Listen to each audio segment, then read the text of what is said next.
Kubura ibitotsi ni kimwe mu kibazo abantu benshi bakunze guhura nacyo, nyamara ugasanga nyine batazi ikintu cyaba kibitera.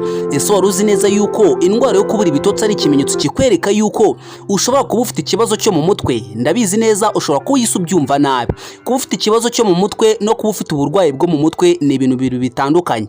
Rero ikibazo cyo mu mutwe nicyo gitera uburwayi bwo mu mutwe. Rero niba ujya ubura ibitotsi rimwe na rimwe mu ijoro cyangwa se ukagira mu buriri ugasanga uri kwihatamo gusinza ariko bikanga, nyamuneka tangira uje kwa muganga. Rero nyine nibo aka kanya wajyaga wibonaho kino kibazo cyo kubura ibitotsi, ngiye kubwira ibintu ugomba kwirinda cyane mu gihe nyine ufite icyo kibazo, kubera yuko ushobora kuba wanabikoresha bikaba byagufasha mbere yuko ujya kwa muganga. Ariko nyine ibi bintu iyo ubikoresheje bikanga, nyamuneka usabwa guhita ujya kwa muganga kugira ngo agufashe, kubera yuko iki ni ikibazo gikira, cyangwa se iyo ugiye kwa muganga bakagufasha rwose bishobora kuba byakemuka. Rero